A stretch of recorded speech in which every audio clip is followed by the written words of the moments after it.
Noida, greater Noida की अलग अलग सोसाइटियों में ये बैनर चुनाव के वक्त फिर से लगने लगे हैं। नो रजिस्ट्री नो वोट के जरिए यहाँ रहने वाले लोग अपनी नाराजगी जाहिर कर रहे हैं। नोएडा में सेक्टर 46 की गार्डेनिया ग्लोरिया सोसाइटी के निवासियों का कहना है कि चुनाव में वोट लेते वक्त नेता वादा करते हैं कि रजिस्ट्री करवा देंगे, लेकिन चुनाव जीतने के बाद कोई झांकने तक नहीं आता है। बिल्डर का बकाया है जिसे अथॉरिटी नहीं ले पाई है। अब उनकी रजिस्ट्री रोककर उन्हें परेशान किया जा रहा है। अमिताभ कांत कमेटी की रिपोर्ट का कोई एक्शन नहीं हुआ। इस बिल्डर ने अभी तक वहाँ कुछ आगे नहीं बढ़ाया रजिस्ट्री करने के लिए। सरकार उसके खिलाफ कोई एक्शन नहीं ले रही है। बिल्कुल नहीं देंगे हम लोग वोट, क्योंकि जो गवर्नमेंट हम लोगों को नहीं देख सकती, हम उस गवर्नमेंट को किस लिए वोट दें। गवर्नमेंट खाली वोट लेने नहीं आ सकती ना। हम लोग का जब अमिताभ कांत, जो बिल्डर्स रेस्पॉन्ड नहीं कर रहे, उनको आप कुछ एक्शन भी तो नहीं ले रहे। जब आप एक्शन नहीं लेंगे तो आप हमसे कैसे एक्सपेक्ट कर सकते हैं कि हम वोट दे दें? वो भी हमारा राइट है, हम ऐसे नहीं वोट देंगे। ग्रेटर नोएडा वेस्ट की कई सोसाइटियों में भी लोगों में नाराजगी है। कहीं बैनर लग गया है तो कहीं नो रजिस्ट्री नो वोट के बैनर को लगाने की तैयारी है।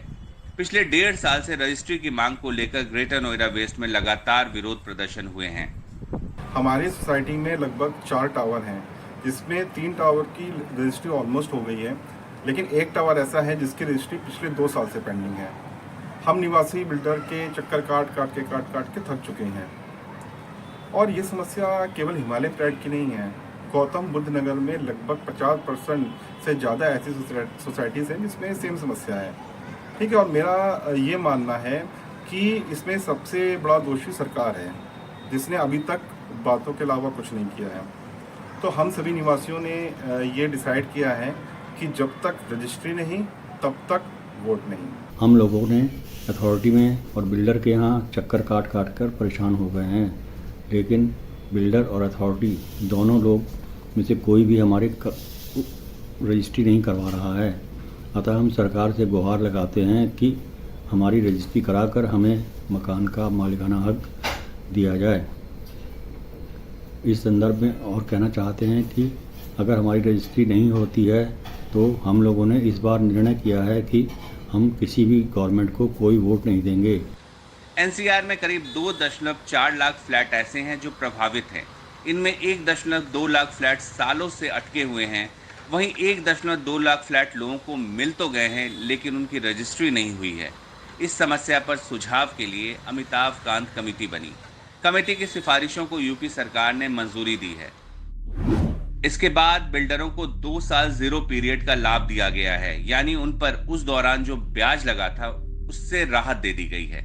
बिल्डरों को 60 दिन में 25% राशि जमा कराने को कहा गया है।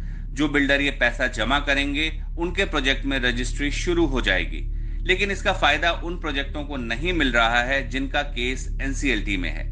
इंडियन एक्सप्रेस की 16 मार्च को छपी रिपोर्ट के मुताबिक 1 से 15 मार्च के बीच में नोएडा में सिर्फ 250 फ्लैटों की रजिस्ट्री हुई है। 57 बिल्डरों से नोएडा अथॉरिटी ने संपर्क किया, उनमें 35 बिल्डर बकाया देने को तैयार हुए। इसमें भी 15 मार्च तक सिर्फ 14 बिल्डरों ने 25% राशि जमा की है। कब तक ज्यादातर फ्लैटों की रजिस्ट्री शुरू होगी, इस पर हमने अथॉरिटी के वरिष्ठ अधिकारी से बात करने की कोशिश की, लेकिन आचार संहिता की वजह से उन्होंने बात करने से मना कर दिया। इस सोसाइटी के निवासियों का कहना है न तो यहाँ पे इनकी सुरक्षा का ध्यान दिया जा रहा है, न तो इस सोसाइटी का मेंटेनेंस किया जा रहा है, और न ही इनको रजिस्ट्री दी जा रही है। तो जब हमें देखने वाला कोई नहीं है तो हम वोट ही क्यों दें। गार्डेनिया ग्लोरी सोसाइटी से गौरव द्विवेदी, एनडीटीवी इंडिया।